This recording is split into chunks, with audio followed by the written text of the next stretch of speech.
Llavors ara ens hem repartit una mica el com ho farem aquesta segona part, aprofundirem menys, però bueno, el tema d'aprofitar que estaven aquí ells, també els hem tingut tot el matí 4 hores ficats en una sala i els hem dit que anessin a donar un volt, vull dir, i han tornat a les 6 per això, vull dir que també necessitaven descansar i van arribar ell ahir a la nit i ells ahir a la tarda, vull dir que estaven una mica... necessitaven aire barceloní. Bueno, llavors, la primera experiència és la que ens presentarà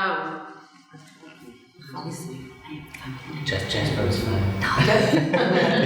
Ihlenfeldt. El Jasper Ihlenfeldt, que és... Quan el veieu escrit jo no sé per on començar, però bé, ja us el passarem. I el Jasper Ihlenfeldt, ell treballa a Offener Kanal, que és a Magdeburg. Llavors, jo crec que us explicarà una mica què és un Offener Kanal, perquè és un concepte prou interessant que existeix a Alemanya, que aquí no el tenim, i que aquest matí a la presentació de la veïnal que hem fet en l'espai Josep Bota ens hem dedicat una mica com a reivindicar-ho, que per això ells també han pogut venir. I llavors en aquest espai fan també un treball educatiu, sobretot en els últims anys, tot i que ells són estrictament un canal obert, que ja us explicarà una mica quin és el significat.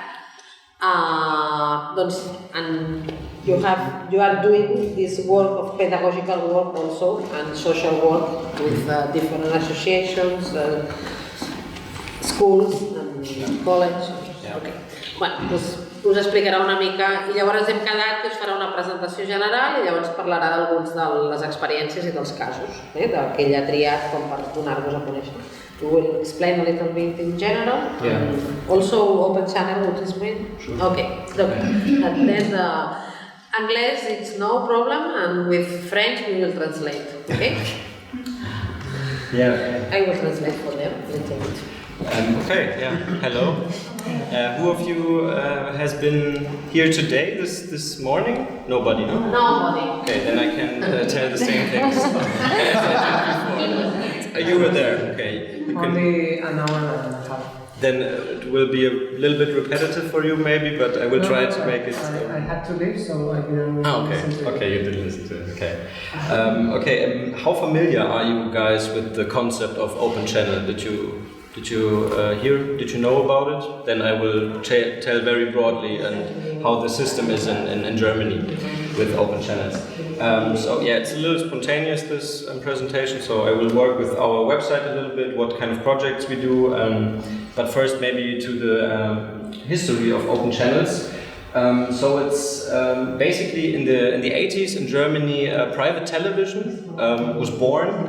Private television was commercialized, and with this commercialization in Germany, very quickly the politicians said, okay, we have to have a counterbalance kind of thing, and because people are making money now with television, we need to give the public as well a way to speak out, a way to participate in the media in the media country, Germany.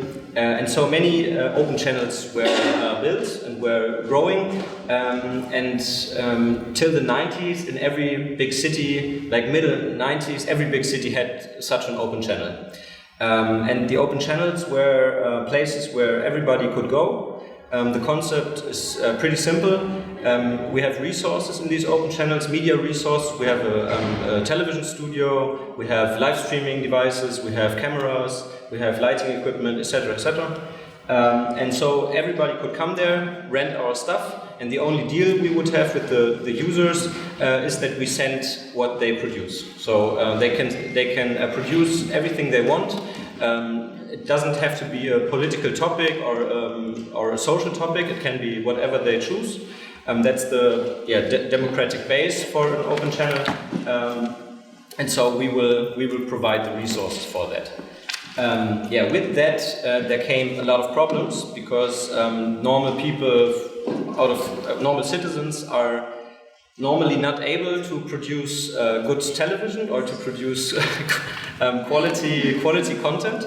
And nobody cared about that in Germany because, like for 10 years or so, nobody really knew that open channels are existing.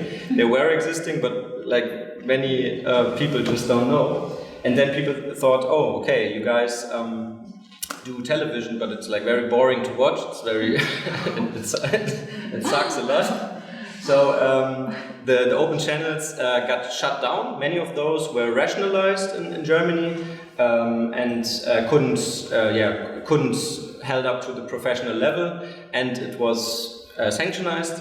And so a lot of open channels made a transformation to be a little more professional, and also hire people that are professionally trained cameramen and journalists, and so that started to Sorry, but volunteers or? No, not volunteers, like real jobs. Okay. So because here we have kind of similar, but they don't pay you, like it's volunteer.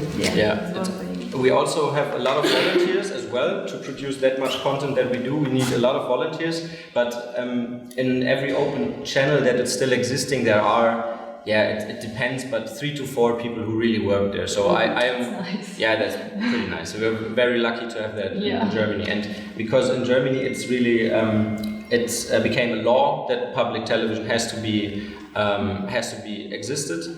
exist. And it's like, I can tell that as well, it became like a third pillar of the media industry in Germany. So the first is the governmental television, has educational purpose, but is from government, private, and public TV. And public TV was its own thing. And as I understand, in Spain, it's like that that every television has the obligation to have public television inside the television, or is it? Did I misunderstood that? Like every television channel has to have a program for community. No, it's not like that. Okay, not even that. Okay, not even that. What's the difference between public television and governmental television? Because here, it's the same thing. Yeah. It's the same thing. I mean, the government. Government is maybe the wrong word. In Germany, we call it öffentlich-rechtlich. It's like, how do I? Of course. Öffentlich means open, but it's not open. It's like only professionals work there, but they have the law that they have to create educational programs. Okay. They can't do advertisement as well. Like private television can do advertisement and stuff, and the governmental, they can't do advertisement. They have to have educational programs, like 70% educational programs, and a little bit self-produced stuff. And so it's not the same in Germany. Public television is a whole different area.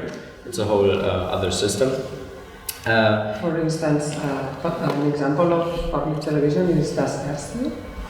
No, Das Erste would be a government television. Very highly produced. In public television,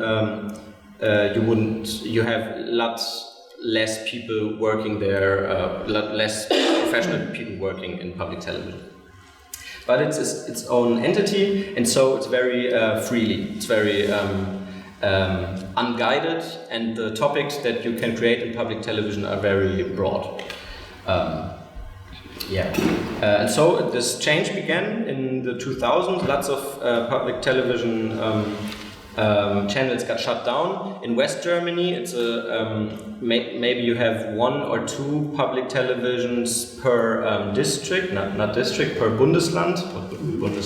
Sí, just a moment. Aquesta traducció de public television ve una mica d'un terme anglès que és open access television, que és, llavors, de fet, és com una idea de que és una televisió que pertany al públic, a la gent que la fa. Llavors és com una local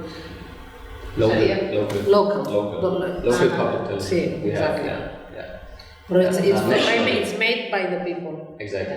Aquí seria la televisió comunitària, no? No, seria, aquí hi ha també public television for you, different, it's, who is the owner? The owner is the media institute of the country, but not the broad country, the district. Media institute? Depends on... Like Lower Saxony has a media institute, Saxony-Anhalt has a media institute, Bayern has a... Sí, el sistema de mitjans d'Alemanya és força més independent. De fet, la televisió alemanya es financia encara per pagament de quotes per tenir televisions a casa. És a dir, tu tens tantes pantalles a casa, tu pagues una quota a l'any. Per tant, la televisió pública alemanya realment depèn del públic. No depèn, no hi ha cap finançament que vagi directament de l'Estat. No hi ha... The grant of the public, also the big public television, it's coming from the fees that people pay for having television at home. Yeah, exactly. The same fees that people pay for government television. Like everybody has to pay GEZ and we finance from there. Exactly. And then you are telling government television, but it's not really government. Yeah. No, it depends on the government because you are making a difference between public local and government, and it's a big one. Exactly. No? Exactly. Yeah. És com ella està... Per nosaltres seria la traducció de tele local i tele pública gran, ¿vale? Però les dues serien de sistema públic, que depenen d'una institució pública, però clar, la diferència que allà ni una ni l'altra depèn de la institució, depèn del pressupost que tota la gent paga amb els seus impostos. Llavors és una gestió automatitzada. Tu pagues per tenir tele? Bueno, de fet nosaltres paguem, però paguem en els pressupostos, o sigui, ja paguem com a contribuents, ells ho paguen com a quota de... Clar, llavors ells tenen control sobre que la televisió, de fet, es deu a les persones, no es deu a cap partit polític que governi, no? De fet, França tenia això, però ja no... France, it's the television, elle est payée par les taxes. La télévision publique. Ouais, aussi. Ça, et la télévision privée. Mais la télévision publique, encore. Ouais. Mais par exemple, elle a vendu la première chaîne, non? Il y a longtemps. Oui, la chaîne est privée. Bueno, França van fer una jugada que és que es van vendre el primer canal, el van privatitzar, que era el que tenia. Llavors es van quedar al públic amb el segon i alguna altra cosa. Però ells també paguen per casa. Ja està. But also, I don't know if Carmen said it already, but and the governmental television has no control whatsoever of public television. So das Erste couldn't tell us here, change your program because of that. So it's a very different thing. It's financed from the same financial resources, but it's out of their control. Because and Germany is very decentralized. Every state makes kind of their own rules in some way. It's not like in Berlin somebody sits and decides of all the public televisions. So exactly where I was. Yeah, in West Germany, public television has not as big of an influence as in East Germany. Lots of public televisions got shut down, got rationalized. Because the cultural climate in West Germany is much more filled with activities, filled with niches, and in East Germany it still has a very big role because there are not that many cultural things going on, I could say that. So, for example, in Saxony-Anhalt, it's one of the poorer states in Germany, we have the most public televisions because people need a way to participate, and these states really recognize the importance of the public televisions. So the way we work is really after the professionalization, there were lots of media assistants working in public televisions, and the programs got better quality and got broader viewers. And so the way we work is basically a normal television channel. We have 24 hours program. 4 hours a day is new, and then we repeat that. So we're not able to do 24 hours new program every day, but 4 hours. We have live shows, we have talk shows, we have news segments. Basically whatever you would find in a normal TV station. But the idea is that the topics are broader than more special than in a big mainstream television studio. So for example, I would show you, so you can see here the overview maybe. This is our program to the left. what's shown right now. This would be the live stream, which is 24/7. So, for example, I don't know what's on right now. Maybe talk show thing. I think this is the one where they speak about their religion and how it affects their everyday life.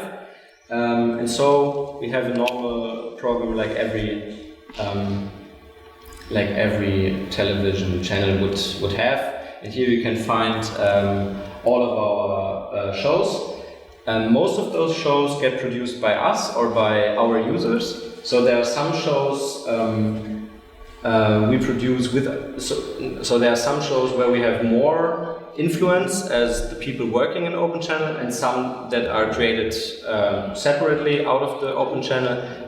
We try to have this balance, because everything we produce, the people working there will look a little bit better, and it will have another appeal. But we try to balance this idea of people bringing their own stuff and we affecting this own stuff, to have the democratic base still intact. And what we also have is like a big network with a lot of open channels in Germany. So we have this big server system where we interchange our programs. So we wouldn't be able to produce 24 hours if we hadn't those other shows. So there is for example, a show in Hanover. It's a movie, a magazine about indie movies of Germany, and some of them are very highly produced, but with the users there. And so that's the most important thing about open channels, is the network around it. So you have to have this infrastructure so that you can interchange programs and stuff.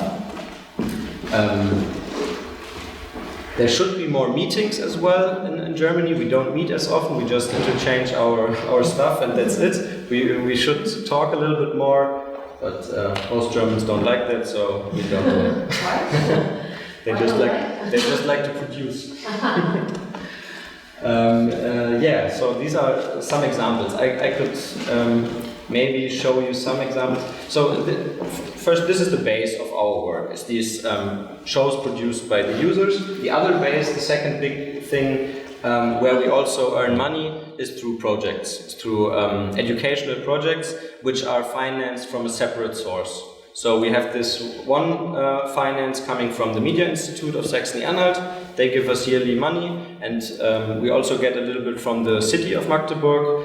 We finance through that, but this wouldn't be nearly enough to create so much content as we are. So we need to, I don't have to do it, my boss is writing applications all the time, and she tries to get money from different financial pots in Germany. And these financial resources really went up with a lot of the refugees coming to Germany. In 2015, we had this big wave of refugees coming to us, and the politicians were very upset, and were like, "Oh my God, what are we doing? Let's spend some money." I don't know, something like that. And so our projects are. We have a lot of projects with refugees. Right now, and one of the biggest that is on in the Open Channel right now is Interface. It's over 3 years. In Germany, that's like the longest project you can get is 3 years. After that, it's very difficult to get the application. Most of the projects we get are maybe for 1 year or 4 months or so, and you can't really have secure jobs with 3 months or so. You won't find a lot of people that say, "Yeah, okay, I do this for 1 year, and after that I'm unemployed again." But with this interface, it goes for 3 years, and we have 2 jobs are coming with this project, and for us it's very great because we have 2 more people in Open Channel that do interface, do this magazine, but also do different other things. So we really. It's really important to get these projects, but you need to know the right people. You need to know how to fill out your applications. It's like in Germany, it's a really big bureaucratic, tough way. And so we're happy to get this interface project. And what we do with interface, maybe I show you. Where's interface? Here. We do different things. We have talk shows. We do that for it's only produced, and this is like really a show that is only produced by the refugees and the people working for interface. Very little professional input with it, and we do this with interface. There are also talk shows, small sketches. It's like very broadly. And the topics are always intercultural. So, for example, we had in this episode we had a clip of a German who converted to Islam, and he was it was a portrait about him and why he chose to do that and stuff like that. So it's a lot of portraits about people who live different lifestyles, have intercultural connections. This would be one example of the projects we do. There are also projects exclusively for women. So there was this very big project, Women ID. It went on for 2 years, I think. Different chapters of it, where women also from also refugees told their story, like my new life in Germany, and they did it, for example, through a letter that they wrote home, and they videographed this letter, for example. That would be one thing they did. So it differs very much.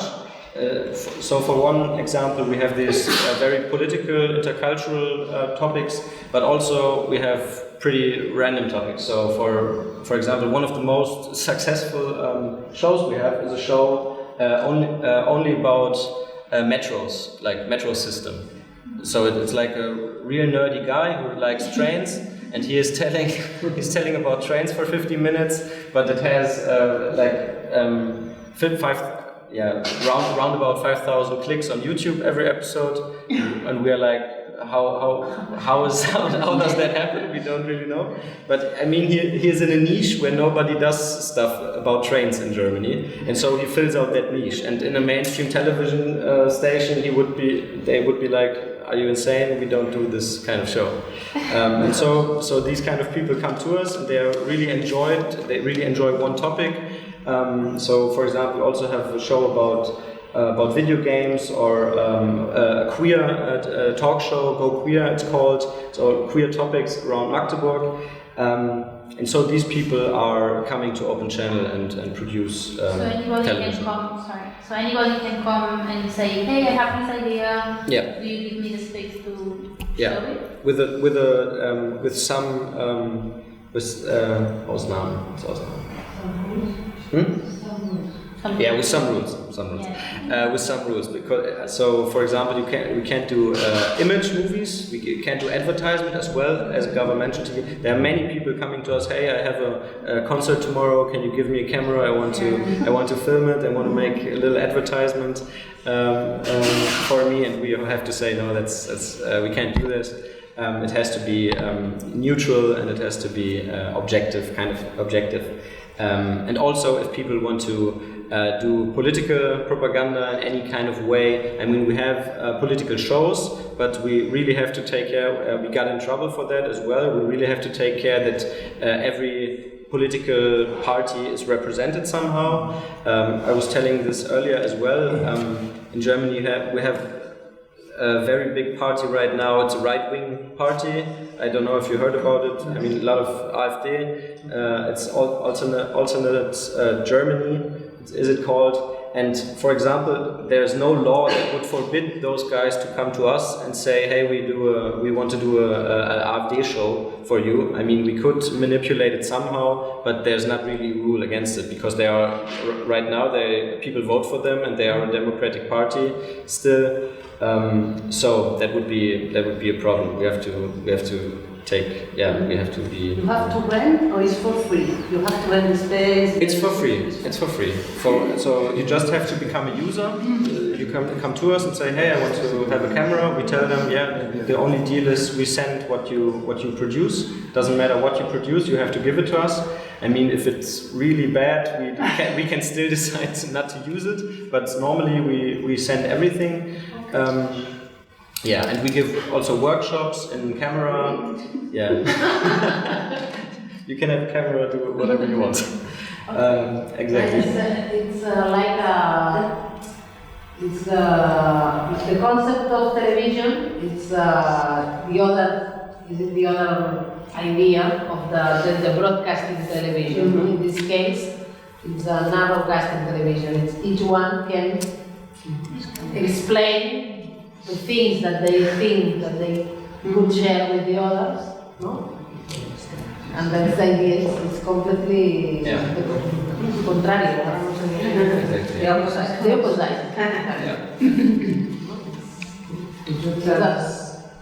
No, sure. Could you tell us something about the staff? I mean, The staff? The people who work in this television, who is in charge of yeah, so I can explain a little bit. So basically there are only 4 people that really have a job there. So it's I mean the others have jobs, but they are not really paid well. So these 4 people is one is the boss, it's Bettina Wieger, she's the leader of the Open Channel. Then we have one person for financing and 2 people for education and production. So that would be me and my colleague Andre. And the rest are all volunteers from different programs. With one exception, this is Patrick. He was studying with us, but normally, so back in the day we had more, what's auszubilden, I have to check that out, like people who are in... Internship. No, not interns, like it's really... preparing to work in the field, yeah, what's it called? Formación profesional. Possibly what he Está en said. práctica. Okay. Internship. No, not like more let me check it out. I will have to check it out. Sí que la formació també és treballar entre cometes aquí. A trainee. Yeah, like for 3 years in Germany you are a trainee, and after that you have learned the job that you are, and then you are qualified to do that job. I don't know how it is in Spain or the... Bueno, això és el sistema dual. There is a dual system. Dual system? When during your professional studies, you can do this at the same time. So you work in a company or in somewhere, and then this is also a part of your formation, of your Okay. Yeah, so Patrick was a trainee with us, and back 10 years ago we had 3 trainees at one time, until the Media Institute of Saxony-Anhalt was like, no, you don't need to have trainees anymore. It was very bad for us. It was a really deep cut, because to have people for 3 years who are very passionate and very professional is like super nice in such a situation, but now we have one from time to time. And Patrick was one, and the rest are volunteers from different programs. So, for example, Robert and Helena are national volunteers. It's a voluntary social year and a voluntary cultural year, it's called in Germany. It's what young people can do after school for 1 year and try to see where they want to work, maybe. Then we have the same system is in EVS, I don't know if you know that, European Volunteer Service. We have normally 2 or 3 every year of those. And also Bundesfreiwillige, it's also a national thing, but it was created for refugees particularly. So that refugees can come to Germany and work in a field for 1 year, maybe figure this field out. But that means we have a lot of fluctuation. Like every year we have basically a whole new team, and we have to train these people always from scratch. So that's one of the biggest one of the biggest problems as well in open channels. And it's in every open channel it's the same. They have a very big fluctuation of team members. Yeah. And how's the structure? I mean, the decisions. Do you take the decisions as a group, or somebody has the responsibility for? It depends. So when somebody comes and tell you, I want to make a program about X thing, and who is the team deciding whether this program is on air or not?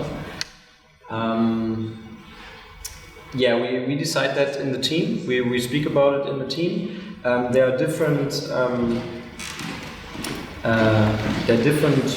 work areas where somebody is responsible. For example, Alex is responsible for a live show we have every month. Every decision that gets decided in this live show, he decides. He's not coming to us and is asking if that's okay. We just trust him, because also we don't have the time to discuss every decision. So we just trust him to make a good decision. So we test the people a little while, but then if we have the feeling, okay, they can do that, we give them the whole responsibility to do such things. Otherwise, it would fall apart very quickly if we would have to talk about every little decision. So we try to separate stuff, but if there's a new idea, we talk in a team, and then we decide, okay, who could do that? Do you have time? Do you have time? And then maybe 2-3 people come together in as a small group, and they make the decisions. And from there on, I have no. Maybe I give tips, or I give them options or so, but I don't say no. This is stupid or so. So we have to work in that kind of way. But if a user comes and wants to do something, we kind of have to do what they want to do. We can influence it a little bit and push it a little in a direction that works better, but the idea has to get done.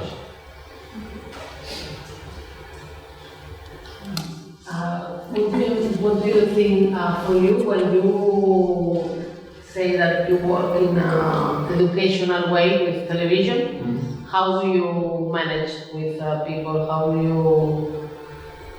propose the participation of the people in the production? Many ways to do. Mm-hmm. So we have different groups for the different shows, and they meet also at different times. So it's they identify with a certain show most of the time. So people are coming in on Thursdays, for example. It's interface day. Every person who comes there is kind of involved in interface, and it's everything is about that. Then at the moment, we try to simulate professional work in a sense, so people feel included and feel responsible for a thing. I think that's we try to do a lot of things that way. Try to take them seriously. Try to implement their ideas, even if they are crazy sometimes. But we have to include them. So this is the most. Also we give workshops a lot with interface and Jugendstil. It's a different project. There are 3 or 4 big workshops a year where we get new people and where we shoot small films with them, of small documentaries. I think just empowerment in that sense, that to give the people the feeling that their work matters and that their ideas matter, and most of the time they really do. So the people that bring new ideas, it's often the same, or it's punctual and. I honestly have to say, without projects, there wouldn't be as much people coming to Open Channel as it was 20 years ago. Obviously, because of online creation, online content, it's a very different spectrum. Because we have those projects, we can include different kinds of people who don't have these options right now. But back in the day, there were even a lot of, I would say, young creative people coming to open channel, and because it was the only way to get productive. Now you can do a YouTube channel and do that. But we try to implement that as well. We try to implement YouTube aesthetics, kind of. We have workshops for that as well, how to combine television aesthetics with YouTube aesthetics. Jump cuts are fine right now, so back in the day would be horrifying. There are some users we have for 15 years, so we have a lot of old users as well. For example, there's one show, a literature show. It started in 1999 when the Open Channel was born, and it still exists. And the guys are, I don't know, 90 right now. Started with 70 and are 90 right now, and they still do it. So they do their shows. But sometimes there come new people, but mostly out of those projects. So in the projects there are people. They see, okay, I work with this magazine, but I have this different idea I want to do as well. So can I have this talk show maybe outside of the magazine I'm working with right now, and then try to implement them. So yeah.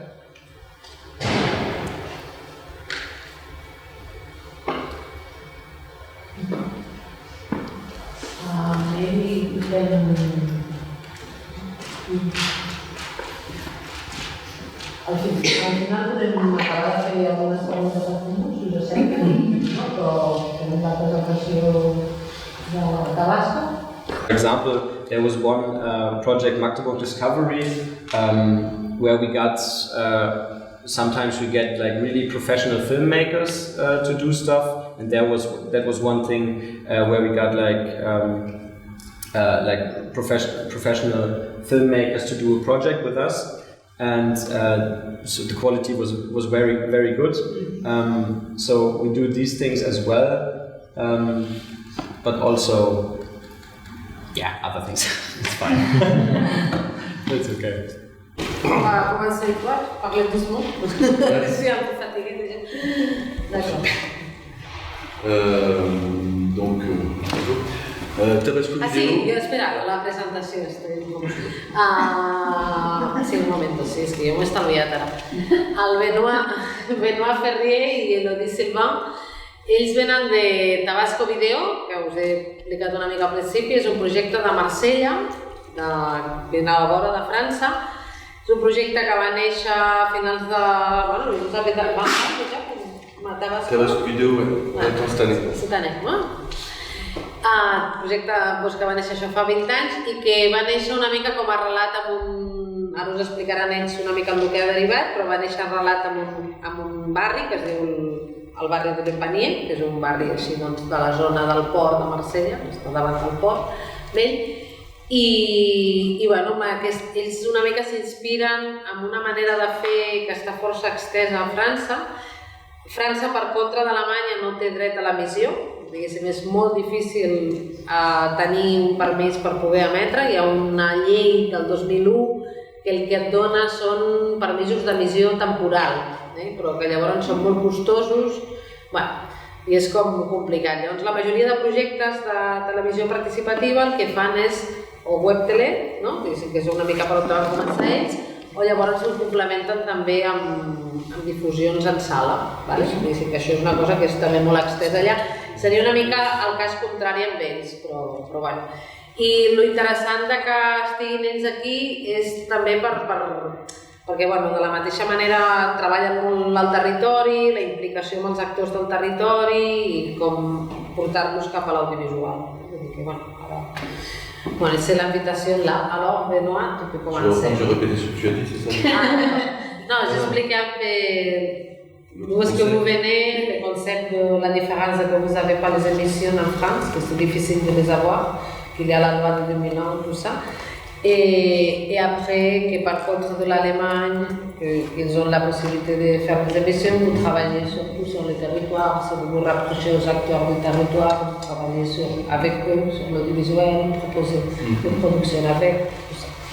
Ça, c'est un peu là. Donc, résumé. D'accord. Donc la Tabasco vidéo est effectivement spécialisée dans l'audiovisuel participatif. On a été, tu traduis pas? Non, vas-y. Donc on a été amené en 2006 à créer, on a eu envie de créer une télé participative dans le quartier et de travailler avec tous les habitants, enfin avec tous les habitants, avec un maximum d'habitants. Vous comprenez? Bueno, ara, sí, ell no, però... Okay. Si no podem ser, si només és ell, podem anar traduint així, així no és tan Sí? Vale, doncs vale. Si algú s'hi fica al costat, si us canvieu, sí. No? Bona idea. Aquí més és problemes de comprensió de francès, hi havia igual. No? No, però vull dir, fica't al costat d'algú que estigui traduint. Sí, hi ha gent que pot entendre. I si no hem de fer Tu pots? Mira, doncs fica't aquí, ella, que està buit. No, ho dic perquè així és més... No? Sí, sí, sí, molt millor. Ah, bueno, també puc ficar jo, ja.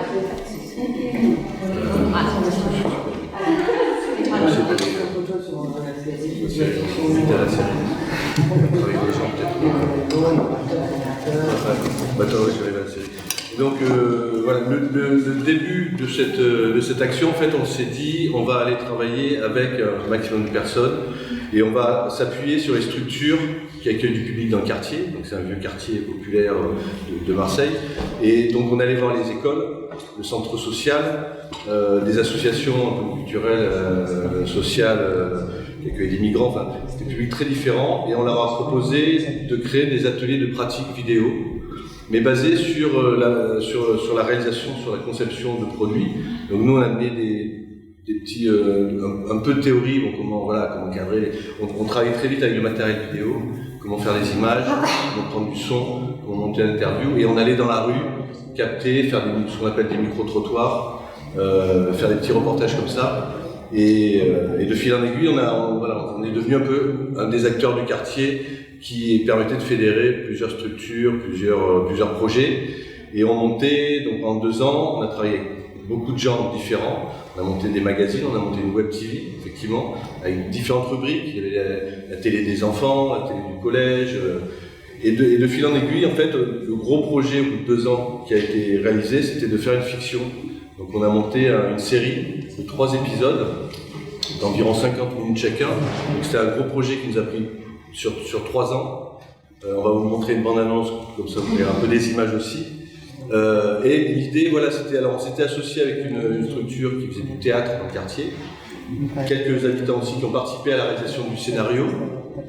Et ce scénario, en fait, c'était aussi de parler du quartier, en fait, de se servir de la fiction, mais pour parler des réalités du quartier, qui était un quartier populaire qui était en train de se transformer par la politique municipale qui était de développer le tourisme de masse un petit peu et de récupérer le centre-ville pour faire venir un peu les gens plus riches, les loyers ont monté et du coup le scénario c'était des financiers qui voulaient prendre ce quartier et développer des projets un peu délirants et un groupe d'habitants ont résisté, donc c'est un peu le pitch le scénario sur les 3 ans. Donc effectivement c'est les habitants qui jouent leur rôle. C'était un peu mélangé, mais il y avait très peu de professionnels. Il y a 2 amis qui étaient des acteurs professionnels qui ont participé au projet, mais c'est des habitants qu'on a rencontrés au fil des projets, qui ont joué leur rôle. C'est le bar du coin qui nous a prêté son lieu, c'est des appartements. Les gens, on a demandé aucune autorisation, on a filmé tout à l'arrache. Et l'idée aussi, c'était de diffuser, ce qui nous a toujours tenu à cœur, c'est de faire de la diffusion publique. C'est-à-dire, on fabriquait des images ensemble, mais l'idée, c'est de regarder les images aussi ensemble, c'était de sortir de sa télévision avec ce flux continu, c'était d'inventer nous-mêmes des programmes et de les diffuser dans le quartier, sur la place du quartier, dans une école, dans un centre social. C'était vraiment d'avoir un contact direct. Donc on a fait effectivement ces 3 épisodes. On vous montre un petit extrait, c'est une bande-annonce de l'épisode 2, comme ça vous voyez un petit peu... la lumière peut-être.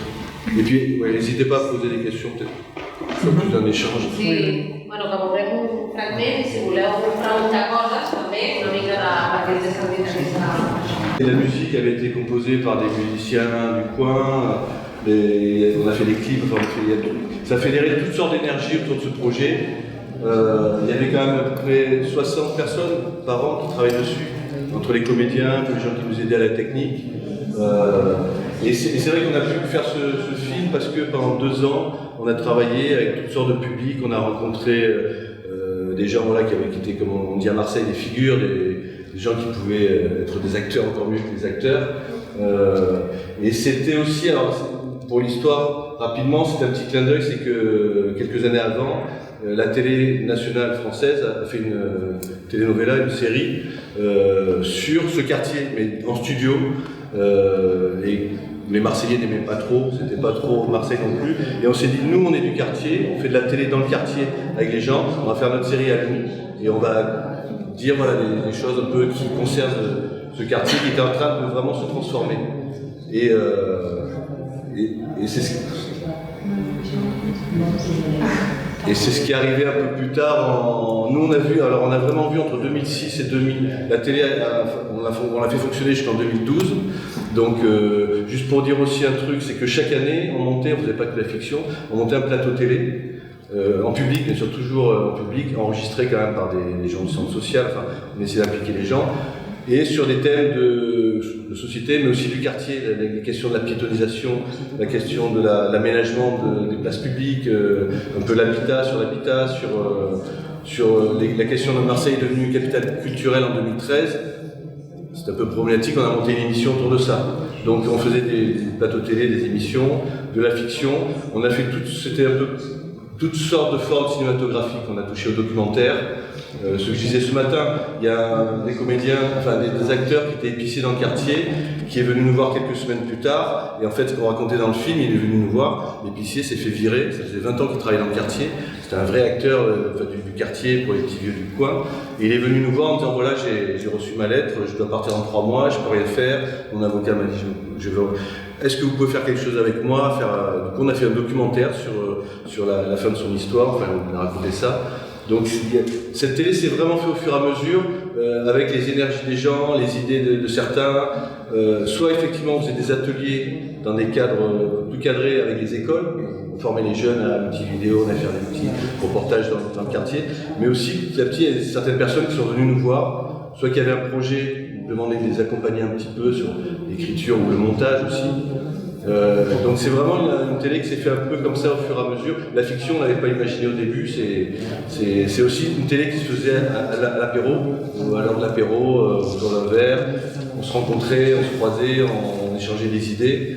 Le fait de travailler aussi avec tout le monde, on avait monté ce qu'on appelle des paroles de comptoir. Donc à des moments donnés, on travaillait avec 3 bars du quartier, on venait avec un peu d'actualité locale, même si nationale, et on faisait commenter les gens autour d'un verre. Donc, au fur et à mesure, la parole se libérait beaucoup.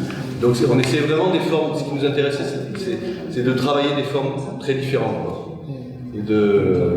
Et pour clôturer un peu ce projet, rapidement au niveau politique, c'est vrai que Marseille était une des dernières villes où il y avait vraiment un centre-ville populaire, où il y a encore un centre-ville populaire, mais c'est en train de beaucoup bouger. On a une municipalité qui a tout misé depuis 25 ans sur le tourisme de masse, faire venir les touristes à Marseille, chose que vous connaissez aussi à Barcelone, je crois. Vous connaissez Marseille? Non. Oui. Et donc ce petit quartier populaire qui était aussi un quartier, il y a beaucoup de Marseillais qui ne voulaient pas venir accompagner parce que il y avait une mauvaise réputation, et petit à petit on a vu des boutiques ouvrir avec du savon de Marseille fait en Chine, des petites boutiques, je disais aussi le Airbnb qui prenait des appartements, des gens qui achetaient des appartements et qui les louaient par Airbnb, donc les gens se logeaient moins, les prix ont monté, donc on a vu ça, on l'a accompagné, je ne vais pas dire qu'on l'a accompagné, mais on a traité de ces sujets, et à la fin de l'aventure de l'histoire, enfin à la fin de cette histoire qui a duré vraiment 7 ans, avec tout le monde, on s'est dit il faut trouver quelque chose pour terminer, pour questionner un peu ce quartier qui est en train de se transformer. On a monté un web documentaire, donc participatif aussi. Avec ce qui nous intéressait, c'est de travailler sur 3 regards. Donc on a travaillé avec le collège du quartier, avoir un regard des jeunes qui vont faire la vie de demain. C'était quoi leur vision de cette transformation? On a travaillé avec des primo-arrivants, des gens qui arrivaient soit réfugiés, soit de l'étranger, qui découvraient la ville, donc avoir ce regard un peu neuf, et avec des habitants du quartier aussi qui avaient chacun des choses à dire. Donc on a fait ce web documentaire qui s'appelait « Et le panier dans tout ça » et qui relatait un peu voilà, que devient ce vieux quartier populaire, historique, où toutes les immigrations sont passées par là aussi. Qu'est-ce qui va devenir avec notre ville qui évolue et pas forcément d'un bon côté. Voilà, donc ça c'est un peu l'histoire. Si vous avez je sais pas, des questions, sinon après Elodie va vous raconter un petit peu le média, parce que nous on est vraiment, c'est vrai, c'est ce côté un peu média participatif.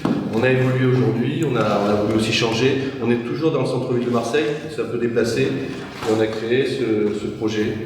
Elodie va vous présenter. Oui, ce projet est différent parce que là, le panier, c'est un petit quartier comme un village et c'était facile de croiser les habitants dans le bar ou la place publique. Et ensuite, nos locaux, on a déménagé. On s'est retrouvé dans un quartier qui était plutôt un quartier d'affaires où là, c'est pas du tout la même implantation. Donc on a créé un média web et papier. Donc vous voyez le site, voilà, c'est exact. Ce numéro, vous pouvez le retrouver sur le site, je vais vous montrer. Donc là, il y a un lien vers Vimeo, où il y a la vidéo, le film créé. Là, il y a un montage sonore. Et ensuite, c'est de l'écrit. Le reste, on traite soit d'un sujet, donc là, des fois, c'est une rue, des fois, c'est un territoire, mais des fois, c'est des thématiques comme le service civique, les réfugiés, où on a fait aussi un partenariat avec Rome. On a fait un Marseille-Rome que vous pourrez voir là-bas.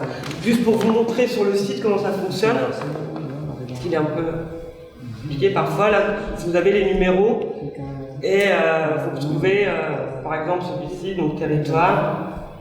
On a quelqu'un qui fait des sites qui aime bien faire des choses de façon compliquée, donc des fois c'est pas simple de s'y retrouver. Et par exemple, la porte d'Aix. Oui. Merci beaucoup. J'oublie que je suis. Merci. Donc ce numéro-là, qui est la porte d'Aix, vous le retrouvez exactement là. Merci. Et toutes les rubriques que vous avez dans le papier, donc le film est là, les articles papier sont là, mais ils sont plus développés sur le site, ils sont plus longs sur le site. Là, il y a un deuxième film. Et le fax image, enfin le montage sonore, enfin bref, toutes les rubriques, vous les retrouvez sur le site un peu plus développé. Ce concept-là, on l'a pensé parce que pour nous c'était facile d'aller déposer ça dans un bar, dans une bibliothèque, dans les écoles et de laisser une trace papier en faisant finalement plus ou moins le même travail qu'au panier, puisque là on travaille toujours avec les écoles, les centres sociaux, les associations, avec des ateliers de pratique. Voilà ce que je veux dire sur notre média. J'ai une question. Oui. Pourquoi vous avez décidé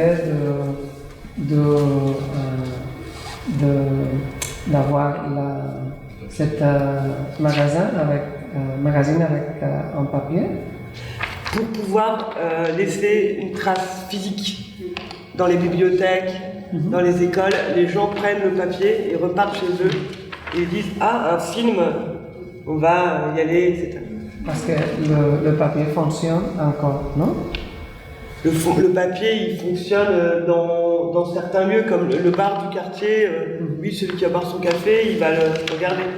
Et la question, c'est, je pense que s'il n'y aurait pas, vous avez trouvé qu'avec le papier, ça aide que les gens ils vont regarder dans la site internet après.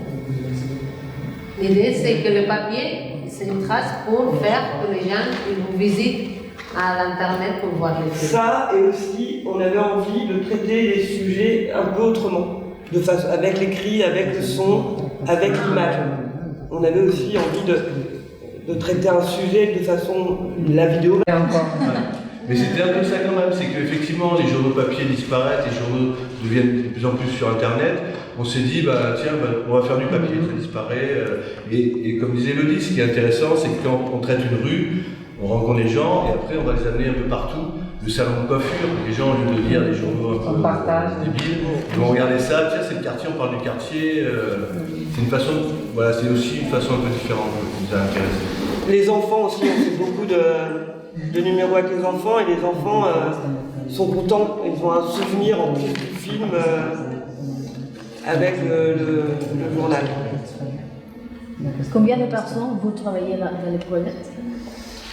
Alors ça dépend des numéros. Par exemple, quand c'est les enfants, on a des classes de 15-20 élèves, encore 20 élèves, 20 enfants en vidéo, 20 sur la maquette, 20 sur le contenu écrit. Donc il y a 40 enfants sur un numéro. Après, sur un numéro, je dirais qu'il y a une dizaine, une quinzaine de personnes au final qui vont être associées à la réalisation du journal. Mais ça dépend. Sobre Tabasco. Sí. Je voulais savoir à Tabasco combien. Ah, à Tabasco, nous sommes 4. 4. Après, alors, en France, on a la chance d'avoir le statut d'intermittent du spectacle qui permet de travailler à 100% sur des projets et d'avoir un revenu. Mais on n'est pas des salariés. On est intermittent, c'est pas salarié de l'association. C'est compliqué. No. Ah, es que yo no sé muy bien cómo. ¿Nos explicaba el statut d'intermittent? Le statut d'intermittent, c'est dire à un moment donné, donc les gens dans l'audiovisuel, mais dans le spectacle, dans la danse, les artistes, etc. Finalement, ce sont des gens qui travaillent tout le temps pour un projet. Mais qui ne sont pas des fois payés un peu. Donc Pôle emploi, les caisses chômage donnent une allocation qui complète le salaire. Ce qui fait que des fois on peut être 2 mois sans se faire de salaire avec Tabasco, mais avoir quand même un revenu qui est assuré par Pôle emploi. C'est un statut très particulier en France et très intéressant pour les associations, puisqu'on n'a pas toutes les charges d'un salaire qui serait beaucoup trop coûteux. Oui. No, por ejemplo, esto... Es com un fix discontinu, no? Sí, no, per exemple, a Teleduca nosaltres havíem tingut persones assalariades i ho vam trencar per això, perquè teníem una temporalitat molt alta i no volíem fer contractes tampoc, bueno, no volíem fer la trampa, no? De fer contractes. Llavors vam decidir ser tots autònoms per això. Doncs clar, ells no es poden permetre el luxe de treballar tot l'any encara que només tinguin projectes per una època de l'any. Això és el que permet l'estatut aquest intermitent. Le problème en Espagne, c'est que les projets sociaux ne marchent pas parce que l'État ne donne pas l'argent pour faire les questions comme si. Et oui, alors effectivement, nous en plus, Tabasco Vidéo, on reçoit des subventions publiques, mais pas pour financer un média, mais pour financer de l'éducation aux médias avec les enfants, pour financer de l'animation locale urbaine. Donc nous, on se sert de la vidéo, mais on pourrait servir du théâtre ou d'autres choses. C'est le lien social qui est financé par les subventions publiques. Et ça, comment vous le financez? Ça, on a 2 subventions, une du département en politique de la ville, animation locale urbaine, travailler dans les quartiers, et une subvention de 10 000 € du département, et une subvention de 8 000 € du ministère de la Culture. Ça, cette ligne-là sur les médias, c'est la Mais sinon, parfois, on va avoir une association qui va vouloir faire ça. Cette association va recevoir des subventions et nous, on lui facture le travail. Ça peut être une prestation. Donc, c'est de diverses manières. Celui qu'on a fait avec Rome, par exemple, c'est l'association Rome qui avait des financements européens, qui nous a payé notre partie de travail. Nous, on est parti avec des jeunes Marseillais à Rome, mais on a fait une facture. Tous les financements étaient portés par l'association italienne. Donc il y a différents modèles de financement. Le modèle économique sur le média, on va dire, il n'est pas viable. C'est parce que aussi, donc il y a ce statut intermittent, et aussi parce qu'on fait de la prestation. on est réalisateur, donc on fait aussi des films de temps en temps un peu institutionnels, on choisit. Des ateliers, on développe des ateliers aussi dans d'autres quartiers, donc on arrive un petit peu à jongler, sinon on ne pourrait pas vivre que sur ce projet-là.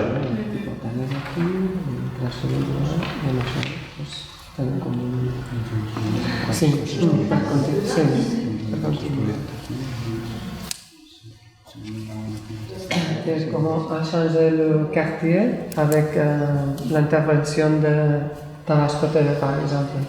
Alors changer, c'est un... Non, il n'a pas changé, c'est pas la même implantation accompagnée, c'est plus du tout la même chose. Et nous aussi, on a eu envie de travailler à l'échelle du grand centre-ville et de plus être lié à un seul petit quartier, parce que ce dont Benoît parlait tout à l'heure, on l'a fait pendant 7 ans. Et nous-mêmes, on avait envie de se renouveler, de voir d'autres choses, parce que les histoires du quartier, on les connaît par cœur. Et donc ça aussi, le fait de travailler parfois des thématiques, ça nous sort hors de nos frontières, et on va aussi les faire un peu dans d'autres quartiers, ailleurs, etc. Donc maintenant, on n'a plus une implantation comme ça dans un quartier. Ceci dit, on a encore déménagé là, et on vient d'intégrer un lieu qui est une expérimentation d'un foyer pour des personnes qui n'ont pas de logement,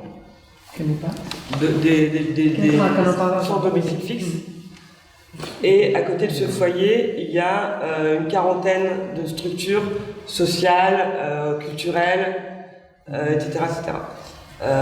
Et il y a un restaurant, une cantine, par exemple, où ce sont des jeunes en insertion de la prison qui vont faire à manger, etc.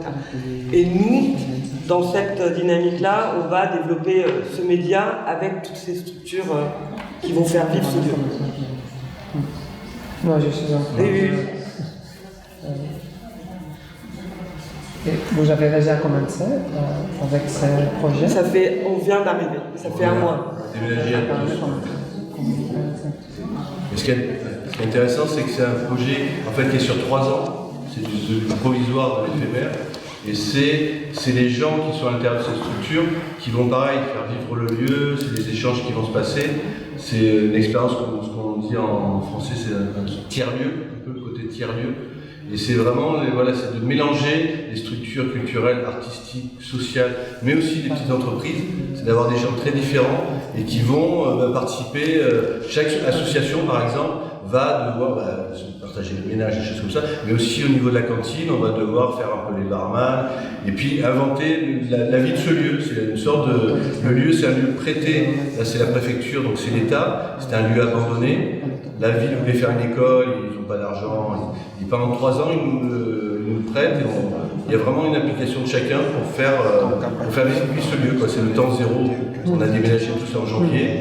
Et ce qui va être intéressant, c'est au long de ces 3 ans, qu'est-ce qui va se créer entre différentes structures. Donc ça, c'est un peu la nouvelle aventure aujourd'hui. Et pour l'instant, il y a encore beaucoup de travaux, beaucoup d'escaliers avec des briques, et pour l'instant, pas de chauffage.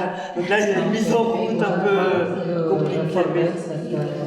Les travaux.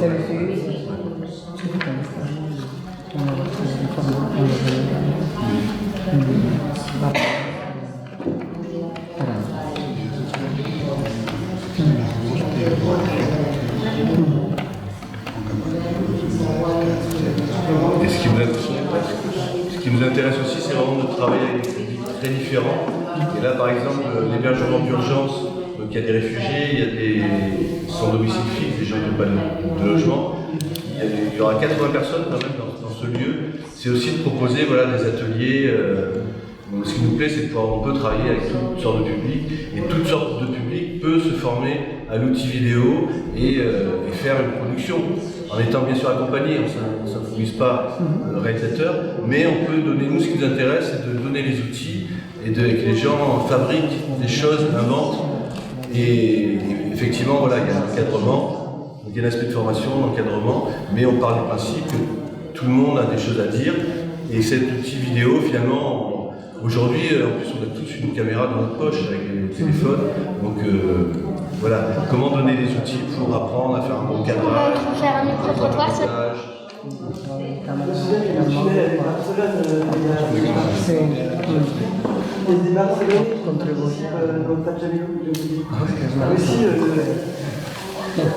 Alors je peux vous montrer un tout petit extrait parce que je me souviens que l'été dernier, on a fait un projet avec des enfants et ils sont allés dans la rue en racontant des histoires marseillais avec des faux projets.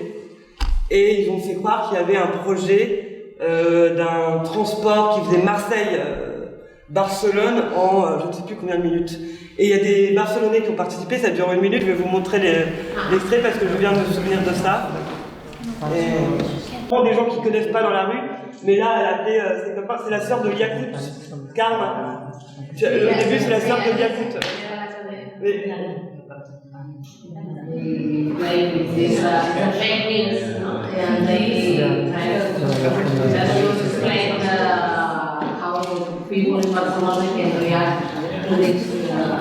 Et les enfants étaient très impressionnés d'avoir des gens de Barcelone qui répondent à leur projet.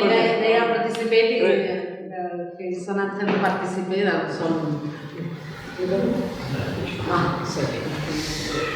D'accord. Alors, son question, alguna pregunta? No, perquè estava aquí, also.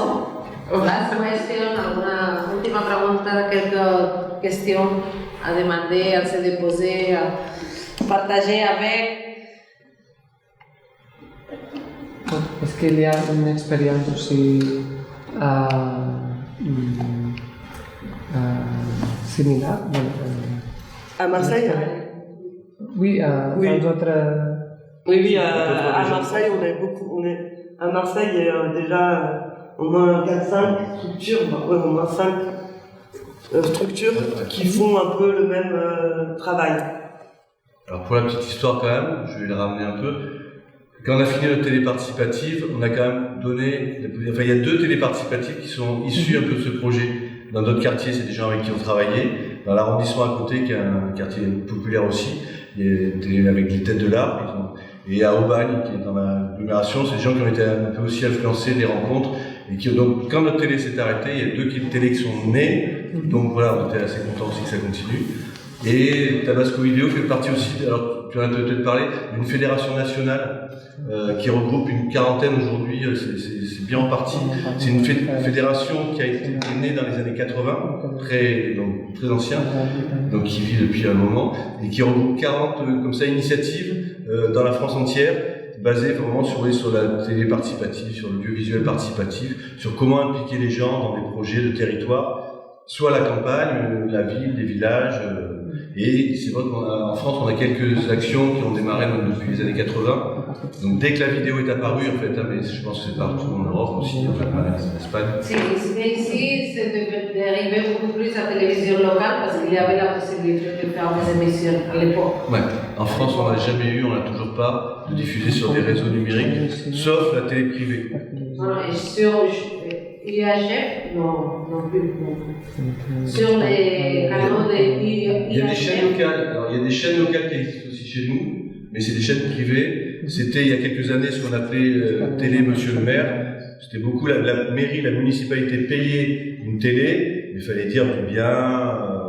Voilà, c'était un peu. Par contre, il y avait de l'argent. Pour la petite histoire, on fait partie aussi d'un collectif qui s'appelle Médias Citoyens PACA, c'est la région du sud. Marseille jusqu'à Nice, qui regroupe donc des télés un peu participatives locales, mais aussi des journaux, mais libres, des radios libres aussi. Et on a essayé d'aller voir notre région, en disant voilà le travail qu'on fait, c'est intéressant, on touche des gens, on travaille avec les gens, donnez-nous un peu d'argent pour financer. La réponse qui a été faite, c'est donc à l'époque, le président de la région, c'était le maire de Nice. Pour vous dire, il a dit non, on ne peut pas faire ça, on n'a pas d'argent. Et quelques semaines après, dans la presse, on a vu qu'il avait donné 5 millions d'euros pour l'année à une télé locale de Nice, mais la télé de Monsieur le maire. Donc je peux vous dire que voilà, avec 5 millions d'euros sur toutes ces structures, on aurait pu faire des choses, on aurait pu mettre le feu, quoi. Ce matin, on a mis la question, par exemple, à la ville de Barcelone, avoir une télé municipale, publique, mais municipale, ça coûte par année 17 millions d'euros.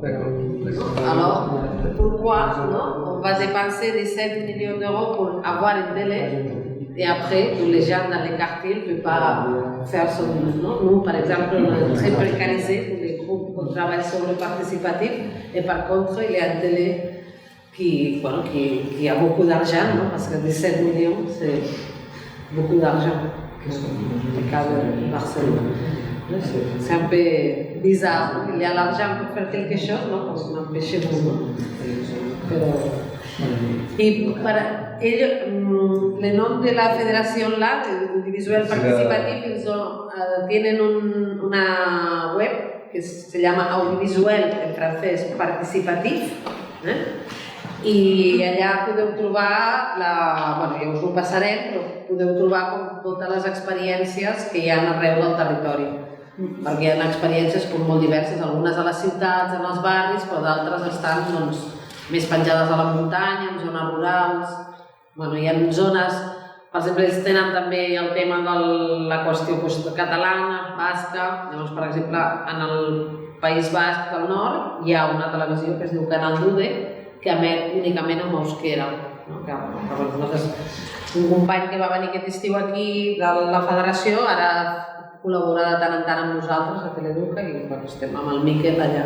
Vull dir que hi ha experiències també a Bretanya, hi ha algunes experiències que serveixen una mica també com per reivindicar les llengües que a França estan molt més minoritzades que aquí, per exemple, que ells en diuen dialectes així, de manera despectiva.